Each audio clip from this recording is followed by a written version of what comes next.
Hey Bulldog fans, welcome into the 2021 Samford football season preview presented by Coca-Cola. I'm John McAfee's happy today as always to be joined by head football coach Chris Hatcher. Coach, always appreciate your time, and hard to believe, but football right around the corner, opening night coming on Thursday. I know it got here quickly, didn't it? Especially after going through a spring season. It feels like we just had a wrap-up show last week. So we'll see how it all works out, but it's always good to be talking with you, especially about Samford football. Well, let's talk about that quick turnaround because, as you said, you just finished a spring season 4 months ago. This is kind of unprecedented territory. What have you seen out of the guys so far in fall camp? You know, I haven't seen any drop-off whatsoever. We were a little concerned coming out of the spring, having a turnaround like this, from a coaching standpoint because it was so new. But after we took about a month off, the guys had a little vacation because of school being out. It's just been business as normal, and I've been really pleased with our guys' work ethic. We're fresh. We've been practicing well. Right now we're healthy, so I'm really excited to see what type of product we're going to put on the field come Thursday night. Well, you guys are picked to finish second in the SoCon, and with good reason. A lot of experience for Turney. You've got 10 starters back on offense, 10 starters back on defense. You got to feel pretty good about the amount of talent you have coming back from the spring. Well, we do. We got a lot of guys returning that played in the spring season, albeit a shorter season, if you will. Each year's different, as we well know. However, I'm hoping that with the quick turnaround, we can carry a little bit of that momentum over into the beginning of this season. But I'm excited about this group. They work hard. When you push them, they push back. They push each other. It's one of the better groups of young men I've had since I've been at Samford. Well, let's start on the offensive side of the ball. Obviously, it's led by quarterback Liam Welch, SoCon Offensive Player of the Year a year ago. A lot of preseason accolades coming in this year. How does he take yet another step forward? I really think, again, at the latter part of the year, the offense just started becoming second nature to him. And, we haven't changed a lot. We made a few tweaks here or there on what we thought would benefit our team this particular season.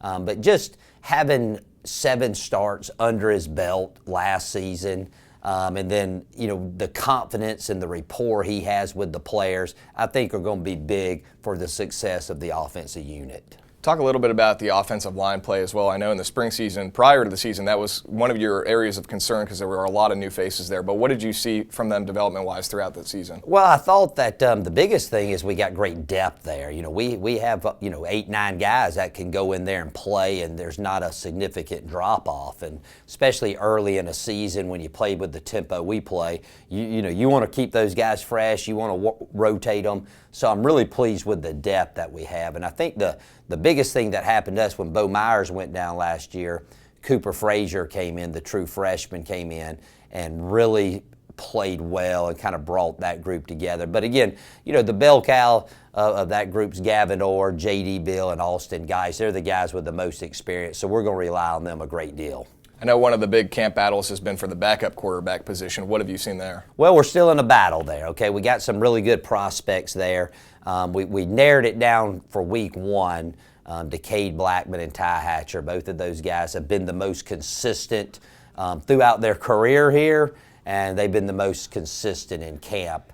But, due to COVID, due to all the different things that are going on, Asher Morgan and Michael McGinnis, both of those guys were in the battle. I'm still keeping them warm just because who knows what's going to transpire as this particular season unfolds. Well, let's flip to the other side of the ball. You got obviously another All-American there in Chris Edmonds in the defense. We really saw them improve throughout the spring season. I know you've been very high on them in the fall camp so far. What have you seen out of the defense? I think the biggest thing with them is just, getting more comfortable with Nick Benedetto's schemes, and you saw that last year.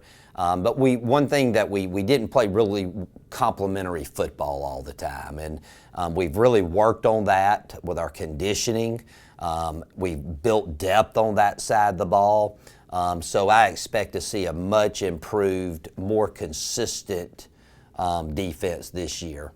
So I'm excited about that. Talk quickly about special teams as well. Of course, you've got the All-American punt returner in Montreal Washington, but you've also got to find a new kicker to replace Mitchell Finneran. Yeah, but that was a tough blow when Mitchell decided to transfer, especially as late as he did. So we got some guys battling for that job. Of course, Montreal, anytime he touches the ball, really good things are going to happen. And then Tyler Russell is really solidified as the deep snapper, and he's done a phenomenal job. So we'll kind of wait and see who we run out there first game on the deal, and I hope that we get to kick a lot of kickoffs and a lot of extra points. Any camp standouts or newcomers that might take on a big role early on in the season? Yeah, offensively, we were very young last year, and so all those guys, they're old hats at it now. They know what to do, and we talk about them all the time. But defensively, I've really been pleased with Jordan Oladokin at corner and Sylvan Turner, a grad transfer from Murray State. Both of those guys have looked well, along with some other guys. And then offensively, go back, Chris Noble, a transfer from UAB, offensive lineman, has shown some really good flashes up there to provide some quality depth, and he should get a lot of playing time as well. So, but those guys to me, have kind of stood out a little bit above some of the other guys. Well, you're starting Thursday night against Tennessee Tech. It's been a while since you played a non-conference opponent. Just tell us a little bit about what you expect to see from Tech. Well, it's the first game, so you're really not ever sure how your team's going to be or how your opponent is. So we've spent more time focusing on us. We just want to be the best version of ourselves that we possibly can be. But when you play Tennessee Tech, you better expect a very well-disciplined, hard-nosed football team. And they do a great job, especially defensively. They're not very complicated, but they sure play hard. And offensively, they got some guys that we got to keep in check, or it could be a long night for us. So each and every week, it's going to always be a battle. Two evenly matched teams coming in. At least fortunate for us, we play at home. But we're excited about what's expected out of us, and I'm excited about the work we've put in because I think our team has earned the right to expect to win each and every week. Should also mention, expected to be back at full capacity this year, which is different from last year, obviously. So it's going to be nice to be able to have a full crowd again. Well, we need all the fans to come out. We're on a sellout streak right now. We sold out every game last year, even though it was limited capacity, but they were sellouts. So we need the Sanford faithful to show up and be loud Thursday night. Well, Coach, always appreciate your time. Looking forward to getting started. You got it, man. Thank you. As head coach Chris Hatcher, I'm John McAfee. That'll do it for the 2021 Sanford football season preview presented by Coca-Cola.